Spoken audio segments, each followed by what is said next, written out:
All right, guys, we're going to rock and roll on today's show here shortly. Give the show a like and a share anywhere you guys are watching. We'll start the program in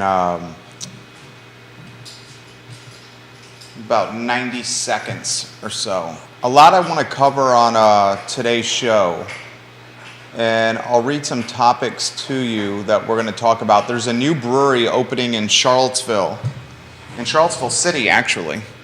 And this new brewery is opening on Preston Avenue, and it's called Superfly Brewing Company.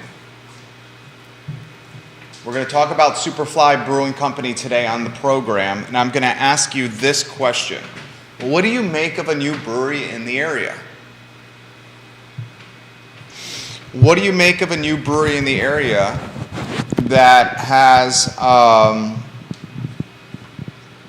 a headquarters on Preston Avenue? Is Preston Avenue becoming the epicenter for craft beer in Charlottesville City? Or is Preston Avenue already the epicenter for craft beer in Charlottesville City? I'll take it a step further. We'll go a step further for you. Is Preston Avenue the epicenter for craft beer in Central Virginia? Has Preston Avenue superseded 151 as the epicenter for craft beer in the Central Virginia region? Judah's going to get some headlines on screen so you can see them. I'm giving you a couple of teasers of what we're going to talk about today. I'm a branding guy. MJ Arquette, you'll appreciate this. She's the queen of marketing. I'm a branding guy. Does Preston Avenue need a brand name? You have that stretch of West Main Street between the UVA corner and the downtown mall. That West Main stretch is called Midtown. But what is the brand name for Preston Avenue? Scott Aaronworth, what is the brand name for Preston Avenue?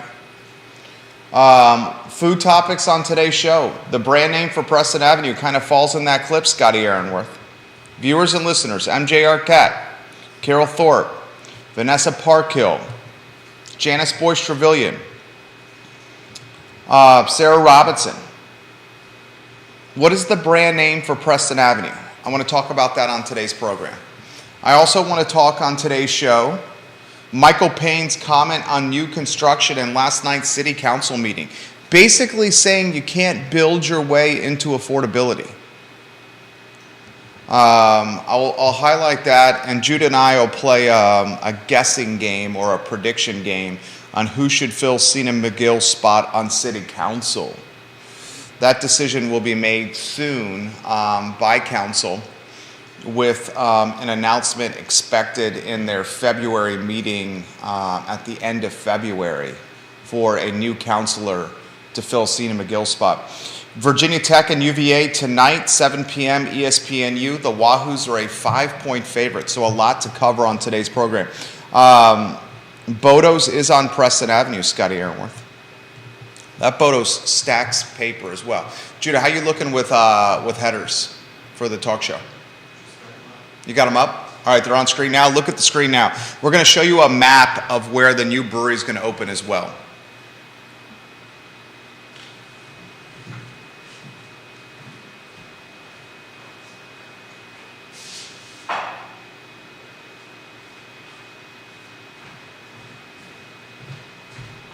All right, J-Dubs, I can rock and roll when you're ready.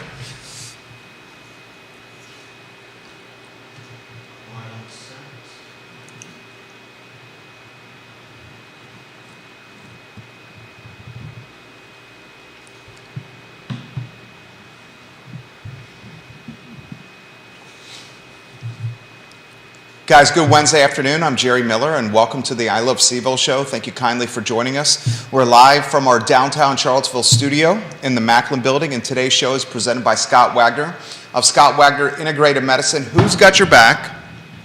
Dr. Wagner and the team at Scott Wagner Integrated Medicine have your back. For those that are watching the show, I know many of you stream it through Spotify, iTunes, and Apple Podcasts, but many of you guys watch it on LinkedIn, on Facebook, on Twitter, on YouTube, Snapchat, TikTok, whatever it may be. And if you're watching the live show, look at the screen now.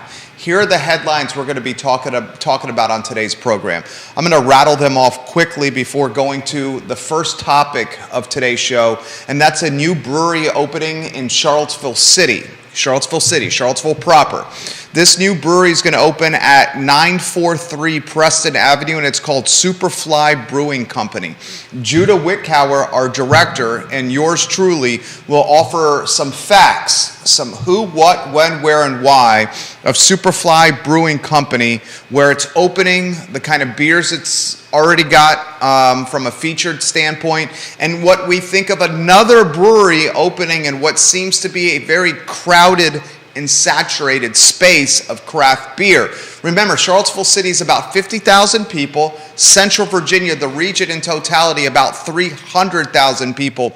And one thing we have a lot of is local brands specializing in booze. Whether that's beer, wine, liquor, cider, there's a lot of them out there. 943 Preston Avenue for Superfly Brewing Company. That's right next to Shenandoah Joe's. I also want to ask you this question. What is the brand name for Preston Avenue? Look, Charlottesville City is not that big. And one thing we like to do in Charlottesville is to give brands or monikers to people, to entities, to jurisdictions, to districts, to neighborhoods. In Charlottesville City alone, you have the Corner, you have the Downtown Mall, you have the Midtown brand, which, let's cut to the chase, Midtown, that moniker was birthed here at I Love Seville and at V&V Brands. That's a moniker we were first to use, Midtown. It's the area between the UVA Corner and the Downtown Mall, West Main. It's Midtown. You have, what? Star Hill, the Star Hill neighborhood, the Belmont neighborhood. You have Fifeville. You have Greenbrier, right? I mean, you have the Barracks area, the Rugby area. We give monikers to a lot in this community. But I'm asking this question. What is the brand name of the Preston Avenue corridor? And let's define the Preston Avenue corridor. I'd say the Preston Avenue corridor is defined by maybe Washington Park all the way to Vinegar Hill. Washington Park all the way to, do you say Siren and the Shebeen are part of downtown? Or do you say Siren, the Shebeen, Laura Fonner's restaurant, Siren, the old Shebeen location, do you say that's downtown or do you say that's Vinegar Hill? I think a lot of locals would still call Siren and the Shebeen Vinegar Hill. So as a result, I'd say the Preston Avenue shopping, dining, restaurant, drinking corridor is from Washington Park until Siren. That area. What's the brand for that area? What is the brand for Preston Avenue from a shopping, dining, drinking, entertainment standpoint? And you got a lot there now. You got Random Row, you got Cardinal Hall, you got Rockfish Brewing Company, Random Row Brewing Company, you got Shenandoah Joe's, you got Bodo's. You got a lot of entertainment there and a lot of nightlife and a lot of walkability there. You got Marie Bett right there, right? You got Martin's Hardware right there. You got a lot of shopping and dining.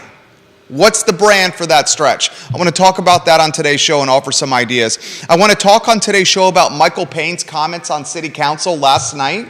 Michael Payne straight up said this, and I'll read it verbatim.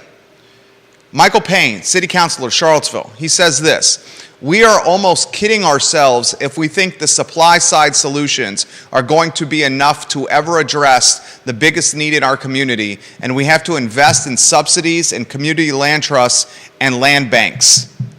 Michael Payne is basically saying we are joking or kidding ourselves if we think new construction is going to create affordability. I was shocked to hear those comments from Michael Payne last night. I'll tell you why on today's program. UVA and Virginia Tech tonight, 7 p.m. tip-off, John Paul Jones Arena. ESPNU is showing the game. The Wahoos are a 5-point favorite. And Judah Wickower and I are going to offer some suggestions for who should replace Sean McGill on City Council. That decision will be made at the end of February. Applications still being accepted. The cutoff date is nearing for the last spot on City Council. Thank you for joining us, guys, on the I Love CVille show on a Wednesday. I want to welcome Judah Wickower into the mix on a two-shot. He's the director of this Fair and Fine talk show. And, you know, you and I banter back and forth before the show starts about what we're going to talk about. We try to come up with ideas for content for the show. I don't think people realize how consuming or labor-intensive coming up with content for a show like this that's tied to Central Virginia and the Charlottesville area on a 5-day-a-week basis is. It's hard. It's difficult keeping the content fresh, right? We have to read a lot. We have voracious appetites for reading. And in planning and brainstorming for today's show, we discussed the fact that a new brewery is in the hopper for Charlottesville City, Judah. And it's Superfly Brewing Company at 943 Preston Avenue next to Shenandoah Joe's. What initially struck you about another brewery opening here? I mean, they all show up in the same places. You've got a very small, amount of space where all these breweries are showing up, and you've got one right across the street, just down the road at Random Row, and you've got one literally right across the street in Dairy Market with Star Hill. Although I don't think they do any brewing there. Star Hill brews beers there. Do they? Star Hill brews beers there. Yeah, Okay. So let's talk about Preston Avenue and let's dissect Judah's comments. You have Star Hill. You have Rockfish, Star Hill Brewing Company in Dairy Market. Yeah. You have Rockfish Brewing Company. Its first location. It now has a second location in the downtown mall. You have Random Row Brewing Company. And you have Cardinal Hall, which is a very craft beer centric business model. Now you're going to add essentially a fifth craft beer brand in Superfly Brewing Company. The expectation for their grand opening is the first part of 2023. The proprietor is a gentleman named Ed. He's worked at Random Row. He's got certifications on craft brewing, and he's really put ample time into learning the business. Yeah. Superfly is the concept. It's a eclectic. I mean, we really don't know. From what we've gathered so far. Yeah, I can read them the description. Read them the description. So let's see. Read them the description. Here we go. Coming soon in 2023, Charlottesville, Virginia gets to step forward and backwards simultaneously. A small independent brewery with a difference. First class classic beers in a funky and hip tap room on Preston Ave. The tagline, small funky brewery tap room with first class beers. The beer's already on the website for Superfly Brewing. The website URL, superflybrewing.com. They have beers already on. They have a Golden Torch, an English IPA. They have Golden Cage, a Belgian golden ale. They have Bohemian Like You, a Czech Pilsner. They have Fritz, a German Dunkel. North Circular, a London Porter. This must be the place, a New England IPA. That's what I would order. Love Train, a fruited Berliner Weiss. The beers range in price from $6 to $8. Most of them are in the $6 range. Look, I'm going to cut to the chase. Anybody who's pursuing the entrepreneurial game and is looking to open up a craft beer business in Charlottesville, Albemarle County, or Central Virginia, my wife and I are going to patronize your business because we love craft beer. It's one of our passions. We'll give everyone a chance. We'll give everyone a second chance, probably a third chance, even a fourth or fifth chance. At that point, it's about whether the beer is good. I think it's genius to open on Preston Avenue. I know you have beef with that, and if you want to banter back and forth and maybe bicker for the sake of a talk show, we can do it as well. I don't mind, but I know a lot of people are. I've seen a lot of chatter about that spot. It's What's the chatter? the chatter is it's impossible to park there. That's okay. That's one of the things. That's one of the things. Parking in craft breweries. Perhaps the fatal flaw of Hardywood's Pilot Brewery on West Main Street was the piss poor parking. A lot of people make the argument that you need to walk to places of alcoholic consumption.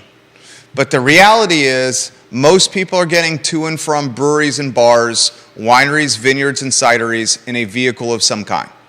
And we've been talking a lot about how affordable the city of Charlottesville is. I mean, do you want people coming to your brewery from Albemarle, from outside of town, from a tax purpose, you do. From Waynesboro? From a tax revenue standpoint, you do. Of course you do. And so not every and who really is walking around all of Charlottesville? Well, it's you not can that- park in one location and you can brewery hop.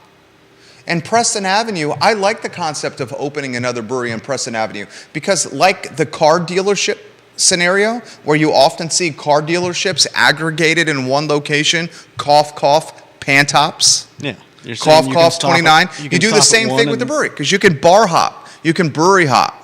And Preston Avenue, I'm going to start making the argument that Preston Avenue has quickly become, once Superfly Brewing opens, maybe you're talking the epicenter of craft beer in Central Virginia, a 300-person market. Maybe the new epicenter that's now superseded 150 Fun, 151 in Nelson County and in Afton. Okay? That strip has some great spots. It's got Devil's Backbone 151. It's got the new three-notch bought Wild Wolf. That's going to be fantastic. It's got Blue Toad Hard Cider. It's got Bold Rock Hard Cider. It's got Blue Mountain Brewery. Mm-hmm. I mean, it's a fantastic stretch of craft beer. But Preston Avenue is going to have the same kind of depth and parity and the same kind of offerings with craft beer, with basically 5 locations if you include what Cardinal Hall is doing. And people will bar hop from Star Hill to Random Row to Rockfish to Superfly and then finish at Cardinal Hall for some dinner or some more craft beer. Okay? It's turned into a little epicenter. And now you got to ask yourself this question. And where are you putting the map on screen? I can. Put the map on screen. Look at the screen, viewers and listeners. Look at the screen. You want the actual map first? You're the director. You have some autonomy in what you're showing on the show. You can do whatever you think is clever. There's Whatever's the map. clever. What are you putting on screen first? I have a 10-second delay versus what you're actually doing. We've got the map. Okay, there's the Google map. Look at the screen. Look at the screen, everyone. Look at the screen. There's the Google map of where Superfly Brewing Company is going. Now you have the street map, right? This is right next to Shenandoah Joe's. Is this? The speculation is this is Glow Out Glamour Bar. Let me see. I'm going to Google the address 943 Preston Avenue, Charlottesville. I'm putting that in Google. You got Street View on screen, J-Dubs? Yeah. There's Street View. All right, see if I can find Glow Out Glamour Bar. I'm trying to figure out. No, that's not the address for that. 943 Preston Avenue is right next to Shenandoah Joe's and Top Notch Pharmacy.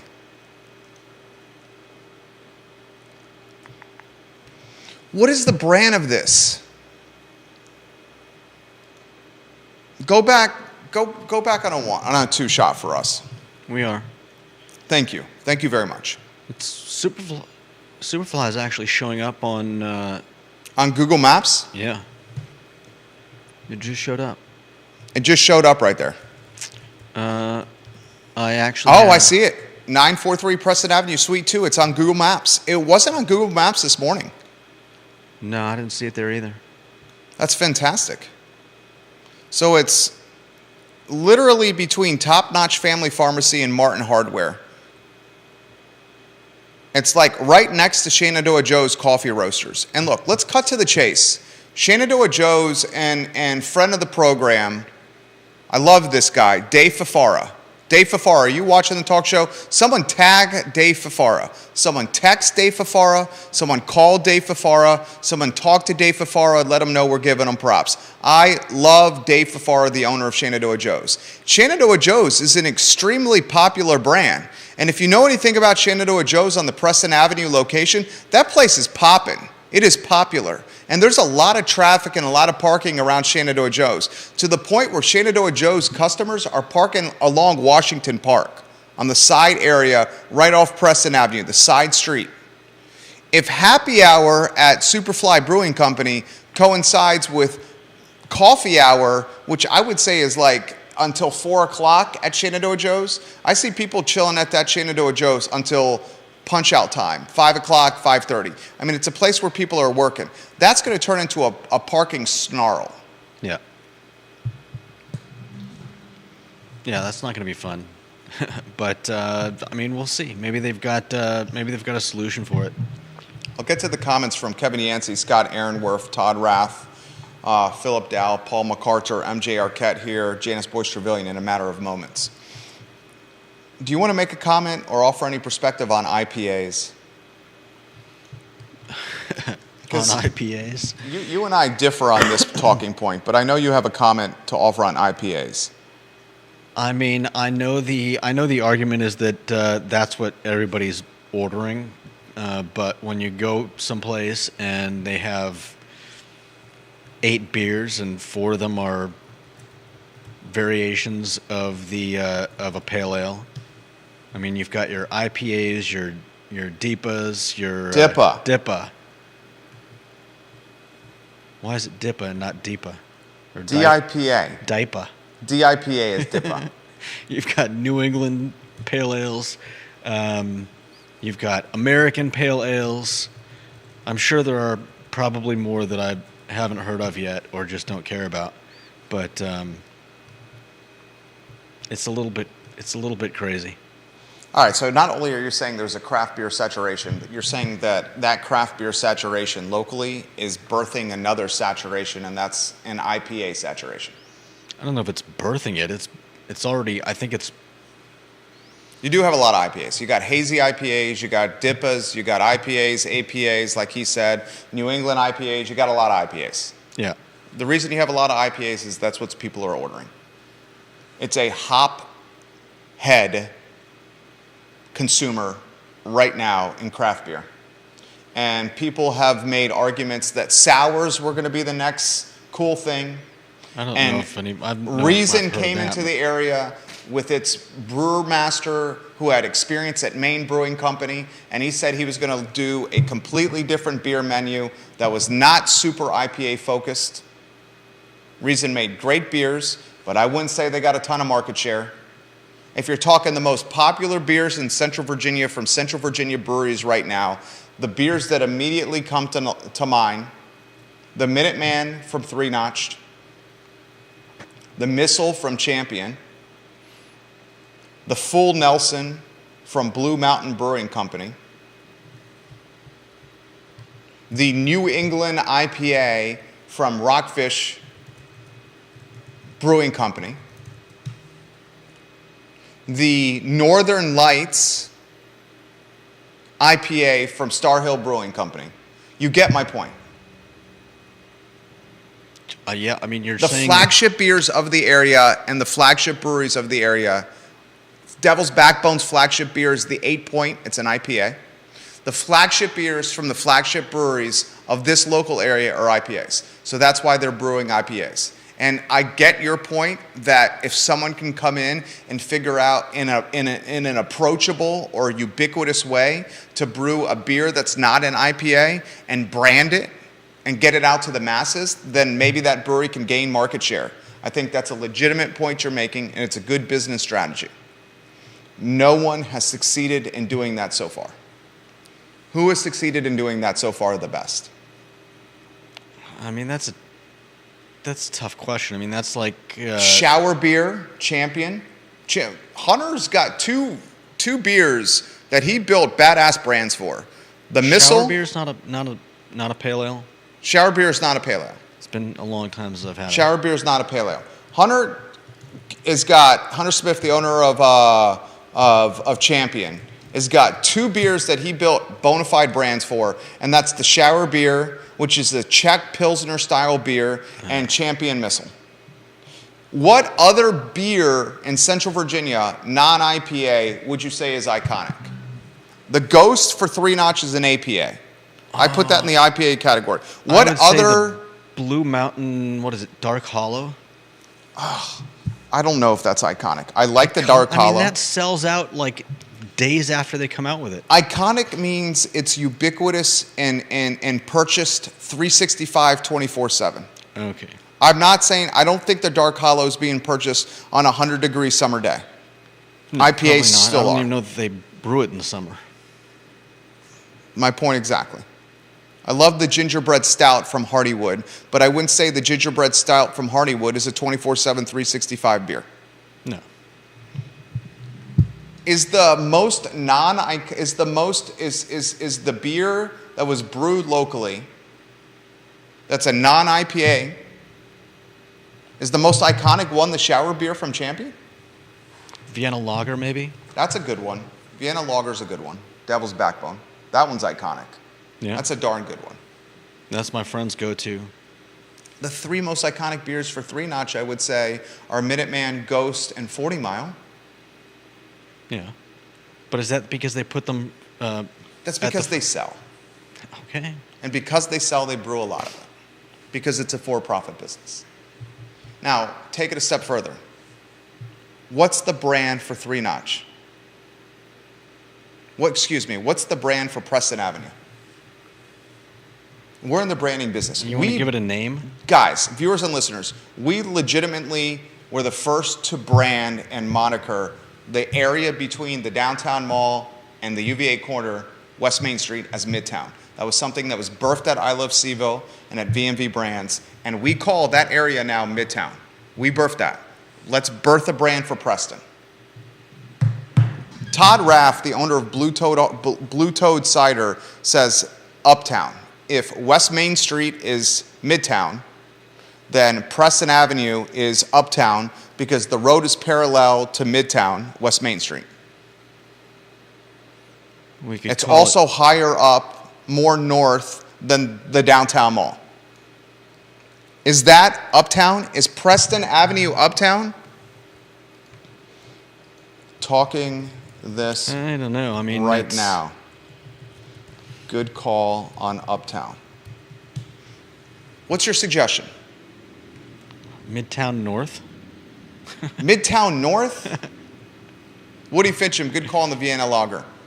Kevin Yancey, Star Hill, Lover, Jomo. Elena Mangione, South Street's Satan's Pony. That's a good one. I'm going to respond to Elena Mangione on that one. That's actually a really good one. She came up with the idea, what beers in Central Virginia are iconic and non-IPAs. She said the Satan's Pony from South Street. Interestingly enough, I thought one of the best branded local beers in the history of Central Virginia beers is now from a brewery that is closed, and that's the Blonde Honey from Wild Wolf Brewing Company. The Blonde Honey, with that iconic labeling, it was a pretty tasty beer. I would say that was one of the best beers that Three Notch, that Wild Wolf made. That and the Primal Instinct, the IPA, was really good. But the Blonde Honey was arguably one of the most iconic non-IPAs birthed in Central Virginia, birthed and brewed in Central Virginia. Remember that beer? Yeah. And why do you remember the beer? Because of the label. Because of the branding, because of the packaging. Mary Wolf did a brilliant job with the Blonde Honey. She understood the concept of iconic branding and packaging. Yeah. You say Midtown North. Why not just call it the Corridor? Call it the what? The Corridor. The Corridor? Yeah. Your choice, your suggestion for branding an area that people base their livelihood on and feed their children and pay their mortgage. If they hired us, the Preston Avenue Neighbors Association went to VMV Brands and hired us to come up with the moniker for their shopping, dining, entertainment district, you want us to suggest the corridor. Sure. The corridor. Well, not now. You don't think that lacks a little creativity? I mean, you want to make up a name? That's what branding is, dude. Hence, Okay. Midtown. Well, then go ahead. Hence, Tin Whistle Irish Pub. Hence, Citizen Burger Bar. Yeah. All names we came up with. I would call it, I don't mind Todd Raff's suggestion of Uptown. I don't mind his suggestion with that. There you go. Or do you stick true to the roots of Preston Avenue and tell the story of Preston? Like, what's the significance behind the name Preston on Preston Avenue? And you could weave a potential brand and narrative and story if the history is something that you can utilize in an advertising campaign. And if I was the folks that were in charge of the Preston Avenue Shopping District or Neighborhood Association or whatever the hell the group is for Preston Avenue, whatever the group of owners of real estate and businesses and housing is, I would say we could build a brand like Belmont's become a brand, and that will drive values for our houses that we own and live in. It will drive values for our commercial real estate, and it will send incremental customer base to the businesses along the corridor. That's the advantage of building the brand. You can use the brand for an advertising campaign to drive incremental revenue to this strip of business, and that will also create trickle-over value, real estate value increases for homeowners and property owners. I've seen this. We saw it in Belmont, right? We see this in Asheville. We see this in Richmond. How did Scott's you see Addition. it in Belmont? What's that? How did you see it in Belmont? Downtown Belmont. Yeah, but it's always been Belmont, No. hasn't it? No. When I lived in Belmont in 2004, 2005, that was right as Moss was starting to kick. Belmont was super blue collar, and it did not become yuppie and young professional and white collar and bougie and expensive until Mas Tapas, La Tasa, and the local made it what it is today. That area, real estate values gained value when Belmont got branded as a dining and entertainment district. And when you think of Belmont, you think of Mockingbird and Tavola and the local, and you think of Bell and you think of Mas Tapas. And because of that brand recognition and equity, the houses in Belmont have increased in value exponentially. And if it wasn't for the significance and the traction and the momentum and the positivity of downtown Belmont's dining district, the real estate in that neighborhood would not have appreciated at the clip and frequency that it is appreciated at. And I significantly, truly, and I think you, the viewers and listeners, agree with what I just said there. If Preston Avenue was able to build a brand, all that side street real estate, and there's a ton of side street real estate by around, Marie Bette, back behind Bodo's. There's a ton of side street real estate there along Rose Hill and roads parallel to Rose Hill. Those homes will appreciate tremendously in value if Preston Avenue gets a brand similar to what happened to Belmont. And right now that's missing from Preston Avenue. And if I was leading the charge, or if they hired our firm to help build them a brand, because they know that every dollar they spend creating a brand is going to return 100x in a short period of time once that brand catches traction, I would build that brand around the, what's the word, burgeoning? The burgeoning craft beer district on Preston that is arguably the epicenter of craft beer in Central Virginia. That's what I would do it.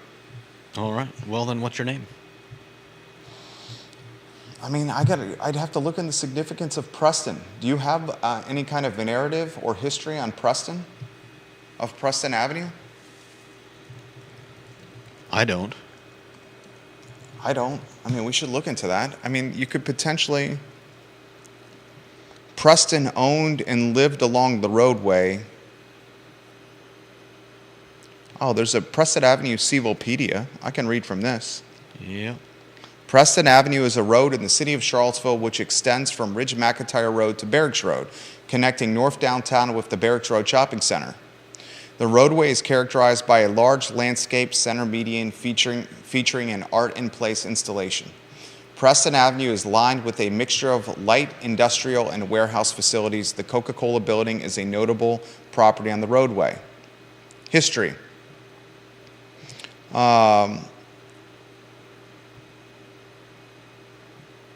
In 2000, okay, look at this. You tell me this isn't marketable?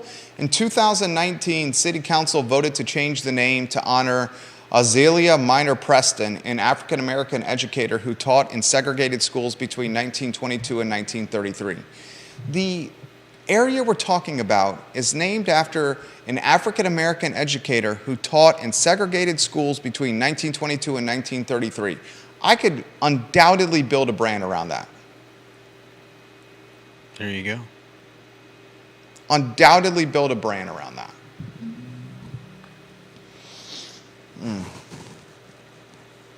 Eventually, we got to ask ourselves if we have, when is the tipping point on breweries too? Because unlike Asheville or even Richmond, we don't have the critical mass of people that Asheville and Richmond have to support these breweries. Yeah. Asheville and Richmond have a larger everyday base of citizens than Charlottesville does. All right, I want to go to the city council meeting from yesterday. Anonymous, I got your comment here. I want to read Anonymous's comments on air. Before I read Anonymous's comments on air, I want to read what Michael Payne said about new construction. I also want to get your take. Viewers and listeners, I want to get your take as well. Michael Payne said yesterday, and I quote, this is on new construction and affordable housing. This is what Michael Payne said, the city councilor. Quote, "We're almost kidding ourselves if we think the supply side solutions are going to be enough to ever address the biggest need in our community, and we have to invest in subsidies and community land trusts and land banks." End quote. Michael Payne basically saying we are joking if we think new construction or increasing the supply side is going to breed or birth affordable housing. Now, new construction advocates, density advocates, upzoning advocates would say that new construction is the proverbial silver buckshot and not the silver bullet. That new construction is an aspect or one aspect of the strategy of creating affordability. Silver buckshot. To steal phrases from Keith Smith, who I'm pretty sure he stole from Robert Liberty. Robert Liberty's a good guy. He's come on Real Talk with Keith Smith. A silver bullet is one solution. A silver buckshot is the metaphor that there's a smattering of solutions when working in unison can solve a problem. And affordability advocates will say that creating more supply is one aspect of the silver buckshot. And the silver buckshot's main goal is to solve affordability in Central Virginia, an area that quickly is becoming very unaffordable for a lot of people. For Michael Payne, who is a socialist, to make that comment, it showed me that Michael Payne has a strong grasp on today's reality. And I've said this once and I will say it again. Today's reality, at least from my goggles, from my vision, from my vantage point, and it's proven to be right on this show quite often, today's reality, the upzoning, the loosening of zoning in Charlottesville City is currently being exploited, that potential, and maybe exploited is not the right word. Maybe the right word is pursued.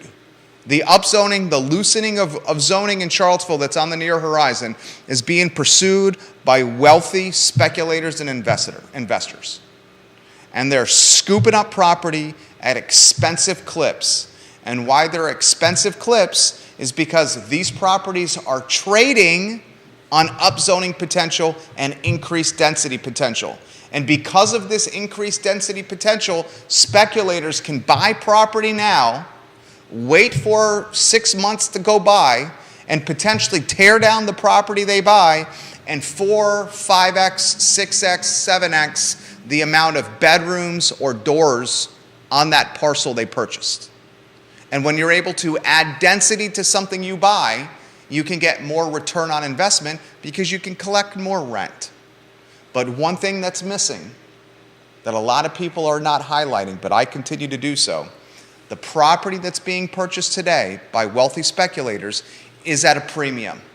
And because it's at a premium, and because labor is difficult to find for new construction, because cost of goods is still expensive for new construction, and because there's not a lot of people doing these types of projects, and because we're drowning in red tape when it comes to new construction, the cost to build a project when the dirt is already expensive is going to create a level of debt service that is going to force the speculator, the investor, to charge expensive rents. I've said it once, I'll say it again, and I'll continue to say it. The upzoning is going to lead to expensive speculation, and because that speculation is expensive, the people who did the speculating are going to expect high rents once their projects are finished. And it's not going to create affordability. And Michael Payne seems to be, in a lot of ways, agreeing to what I'm saying. This is what Deep Throat says to me in a direct message. He says, Jerry, it is interesting your observation about Payne's comments. He has said similar in the past. It is a measure of the economic illiteracy of this council that the avowed socialist has the best understanding of the dynamics of the housing market.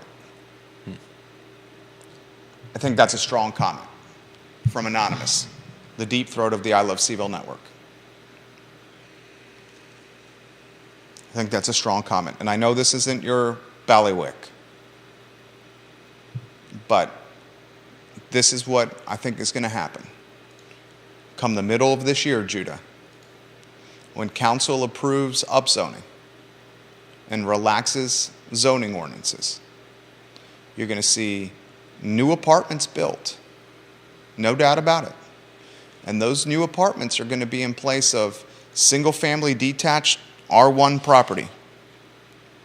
And when those properties are torn down or they're built higher upon, it's going to take 18 to 24 months for those projects to get finished. So you're looking at something truly impacting the local economy and the local ecosystem in 2025. By that time, the University of Virginia is going to get a real good feel on this. And a lot of local employers are going to have good feels on this too. And they're going to add employees, and UVA is going to add students. And that additional housing stock is going to go to six-figure science, technology, engineering, math, finance employees, or UVA students having their rent paid by their moms and dads. Mark that down. Mark that down. Who should fill Sina McGill's spot on council? You said you had some ideas. No, I didn't. Well, it's a talk show.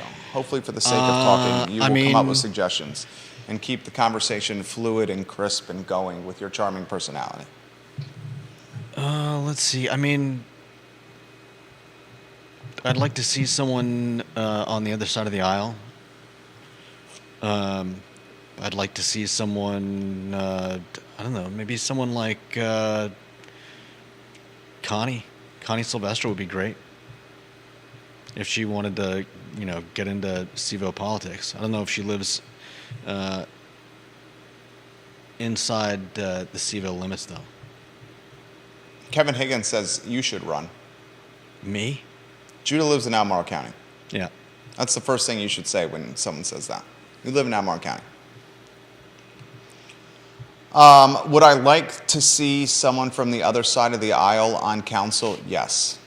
I would like to see Brian Pigston, Michael Payne, Juan Diego Wade, and Lloyd Snook fill Sina McGill's empty seat, and the announcement will be made, I think, the third week of February. Applications are still being welcomed. The application process will close soon. Would I like to see 4 men welcome someone with a different political ideology to sit alongside them on the dais? Yes. Do I think it'll happen? No. No, I do not. neither do I. I What? don't think it would happen whether they chose someone or whether there was a new vote. I think Seville just is too liberal to bring someone like. This is what we should follow. And I'll mention comments on air here shortly. This is what we should follow. We should follow if the person who fills Sina McGill's spot, if that person is doing this strictly as a stopgap solution or instead as a springboard to an election, campaign, and potential 4-year run on council. Because if the person who fills Sina McGill's spot utilizes this for brand exposure and recognition and for campaigning and for getting traction within the community and for utilizing this as a springboard to a 4-year run, that's a huge advantage. Rebecca Berlin was the person who replaced David Oberg on the Albemarle County School Board. That announcement done within the last 30 days. Middle of December it was done, maybe just over 30 days ago. Rebecca Berlin has already indicated to a lot of people that she will run for the Whitehall seat on the Albemarle County School Board. So she's utilizing this period before the election in November as a springboard or trampoline for her campaign. If Lloyd Snook, Brian Pinkston, Juan Diego Wade, and Michael Payne pick somebody who is committed to then running in this November's election, that is a huge advantage for that person. Yeah. That is a humongous advantage. Now, why is that important? Come on. Peel the layers off the onion here. You got this. I know you got this. I'm not really sure. Why is that important, viewers and listeners? Why would Lloyd Snook and Michael Payne be mindful of the person they pick to fill Sina McGill's spot and whether that person will run for re-election? Because they may be running against them. There you go. Judah Wickower. There it is. Just had to rephrase the question. There it is. Viewers and listeners, therein lies the rub. Do Lloyd Snook and Michael Payne pool their 2 votes to a 4, Brian Pinkston and Juan Diego Wade on council? And do Payne and Snook conversate about the candidate they pick to fill Sina's spot in February? And does that conversation involve maybe we shouldn't pick someone that's going to run for re-election because me, Lloyd Snook, I'm already running, and Michael Payne likely is going to run as well. This is his number 1 source of income, council. So do Payne and Snook strategically pick someone that is strictly a stopgap? Or better yet, someone who's got a strong voice, but they know won't pose a threat. And what's a threat? What's a threat? Running for election. That's the threat. Okay. That's politics. That's strategy. And some people they get the heebie-jeebies hearing that. And other people realize that's how the game is played. Will we see Snook and Payne endorse someone that has 0 to little shot at running for election in November to fill Sina McGill's spot full time? Brian Pinkston and Juan Diego Wade could care less about that. They're in the middle of their terms. Yeah. Snook and Payne's term ends in December, and their seats are up for re-election in November. Therein lies the rub. Mm-hmm. Follow it closely. Follow it closely. Based on that, I would not be surprised if Payne and Snook endorse someone that's in the older side,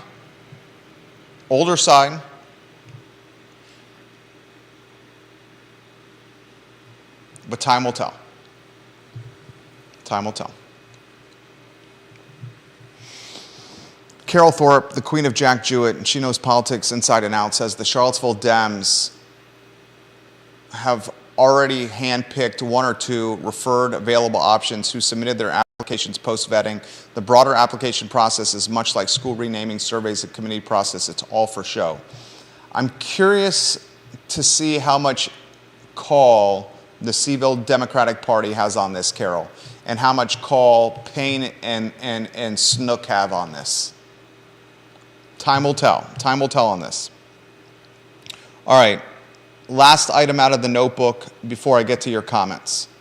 Virginia Tech and the University of Virginia play basketball tonight on national TV, ESPNU. It's a 7 p.m. tip. We can go to the one shot for headlines, and then I'll read comments with you on a two shot. UVA is a 5-point favorite. 7 o'clock tip, ESPNU. Rivalry game, throw records out the window. Virginia's defense is first in the ACC, just under 60 points per game allowed. Virginia Tech's defense is third in the ACC. They're allowing 66 points a game, the Hokies. This is going to be a defensive battle right here. Virginia is a team that is still somewhat searching for an identity, but if you haven't realized, they're playing, and I use his nickname in jest. My wife gave him this nickname. They're playing Vanderstash now at center in place of Shedrick. And the starting lineup with Vanderstash at center and Shedrick on the bench is much more potent. Because on the offensive side of the ball, Vanderstash is a feared jump shooter where Shedrick was not. And because defenses have to respect Vanderstash's jump shot and his ability from downtown, it's spreading the floor and allowing Franklin and Clark and Beekman to attack the rack off the dribble, and it's opening up space in the paint from within 10 feet for Jaden Gardner and his mid-range game, and Gardner's mid-range game is legit. So that tweak that Tony Bennett has done, sitting Shedrick and playing Vanderstash, makes this team a lot more frightening or potent on the offensive side of the ball. Give props to Tony Bennett for making this change in the middle of the season. And maybe he knew all along that Vanderstash was going to be a starter on this team. I didn't see it at first, but now I see what this dude brings to the table. Dude is a dynamic college player. Not sold on him being a pro. I'm not sold on him being a Sam Hauser caliber player. That's the comparison. Come to UVA, like Sam Hauser transferred to UVA, and maybe you can become a Sam Hauser in the league. I'm not sold on that yet. I think Sam Hauser's a better jump shooter, and I actually think Sam Hauser's a little bit better athlete than Vanderstash. But Vanderstash makes this team pretty dynamic. 7 o'clock, ESPNU, Virginia Tech at the John Paul Jones Arena. All right, comments coming in. Kevin Yancey, I'm going to comment on your comment here. He says, Judah, let's go to the two-shot, J-Dubs. He says Preston Avenue should also be Midtown. He says only 2 blocks separate West Main Street from Preston Avenue. Yeah, I agree. You think it should be called Midtown? I mean, you're basically... I don't think that should be called Midtown. You're basically wanting to name every, 3-block strip. I mean, that's what we're doing right now. How's that any different than what we're doing right now? Downtown Belmont, Midtown, UVA Corner, Downtown Mall, Barracks Road. Okay. I'm just spitballing. I mean, okay. Philip Dow says Midtown. Philip Dow, King of Scottsville. I'm going to tell him I read this live on air. Let me reply.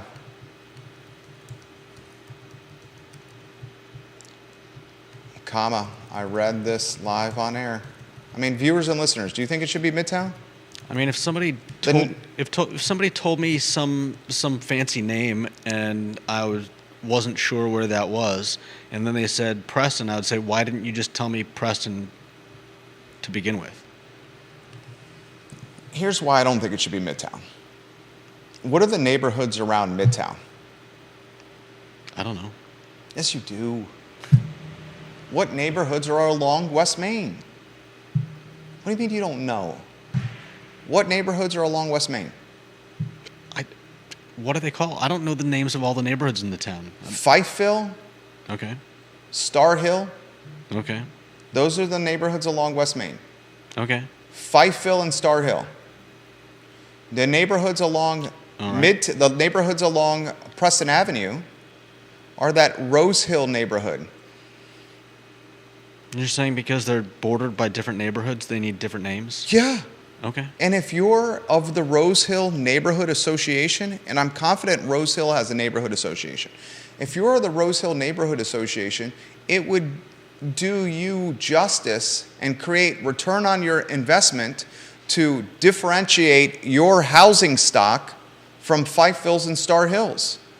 I'm not trying to throw shade at Fifeville or Star Hills houses, but those houses are in of a different caliber or category or price point than the houses in the Rose Hill area.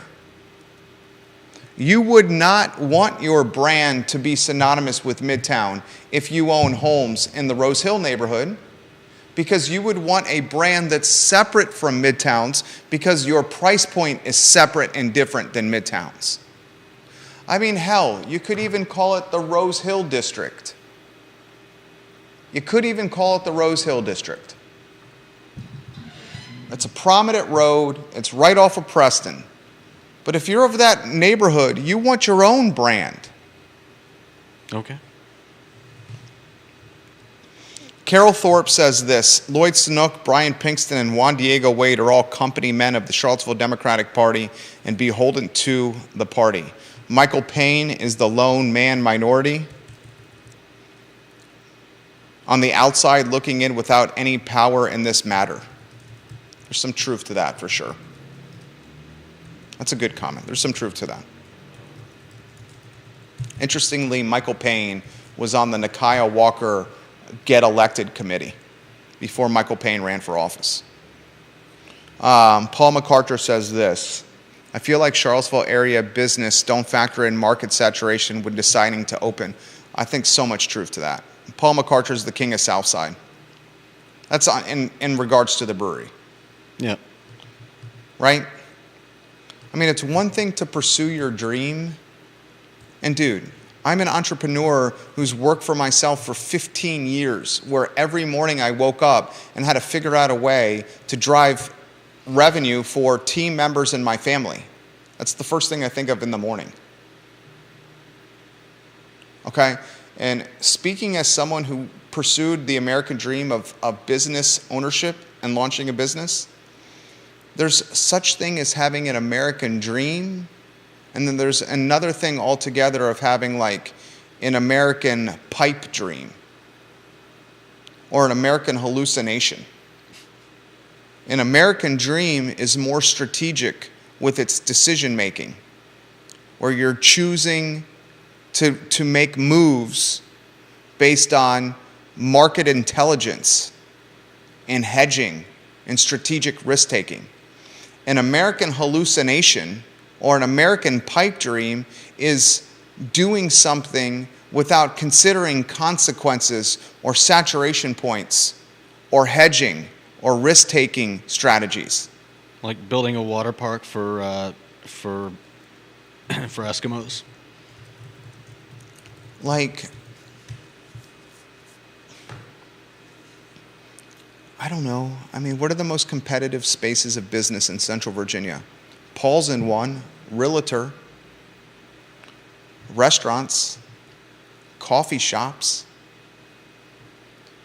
When do we get to the point where local booze brands, and I'm talking craft beer, wine, cider, liquor distilleries, all of them are local booze brands, not just beer, but wine, cider, and liquor.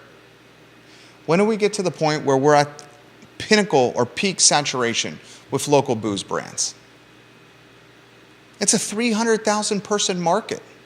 If you and I, right now, in a 300,000 person market, I guarantee you I could rattle off 75 local booze brands in Central Virginia.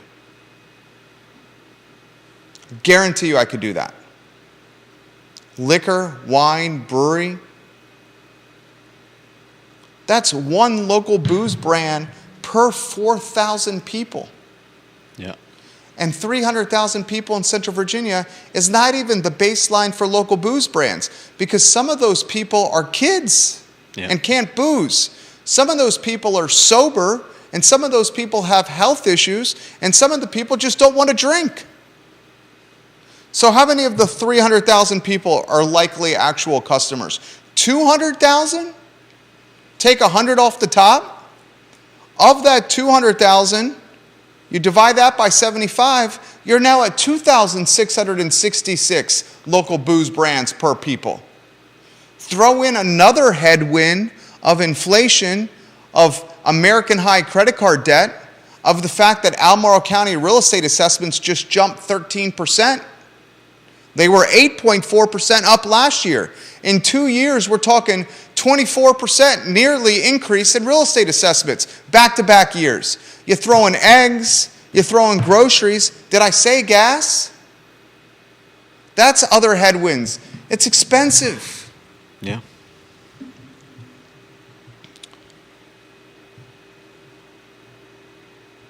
Bob Yarborough says every damn city has a midtown. He's right. Every damn city does have a midtown. And Carol Thorpe doesn't really like the moniker Midtown, by the way. We created that moniker. I mean, it's... Scott Aaronworth says Midtown is Cardinal Hall. I agree with him. Kevin Yancey says Rose Hill has more to do with UVA and Barracks Road than Preston Avenue. That's a fair comment. Let me respond to that. That's a fair comment. And you jump in here with what's on your brain, if you have anything. I really do like when you're personable and outgoing and talking. Janice Boyce Trevelyan says parking is tight there. She's not ordering IPAs, and she loves porters and reds. Nice.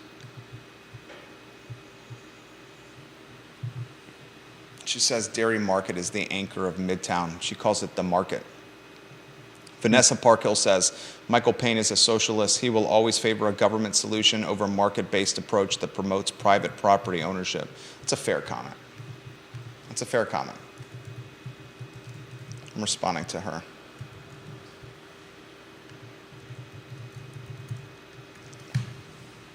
Anything else you want to add? She says Connie Sylvester would be great, but I don't believe she's in the city, Judah. Yeah, I don't She think says she is Preston either. Avenue District should be distinct from Midtown. Why not just work with what everyone already knows it as Preston Avenue? Preston Avenue could be it. Build the brand around Preston. Yeah, that's why I said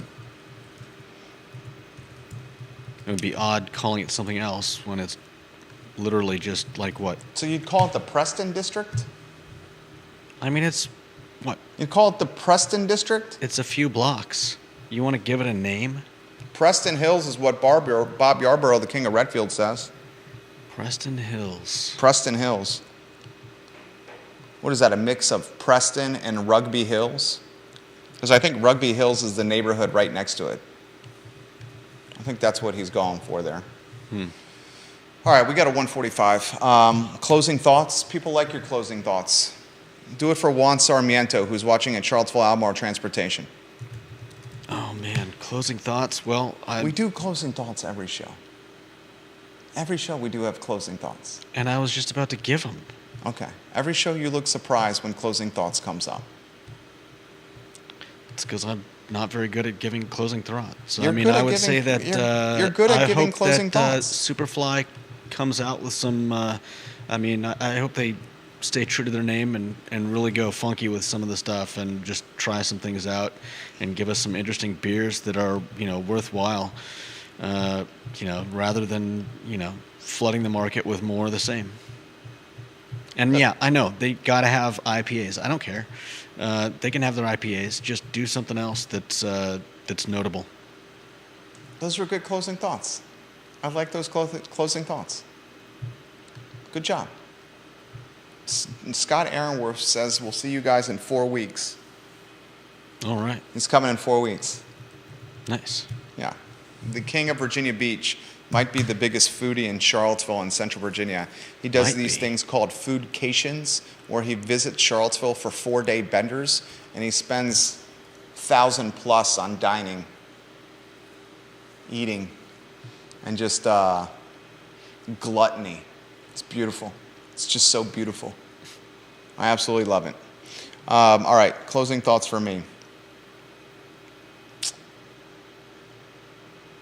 We enjoy connecting with you guys through the show. We talk about stuff that I think is really real, that we brainstorm about, my wife and I brainstorm about, friends brainstorm about.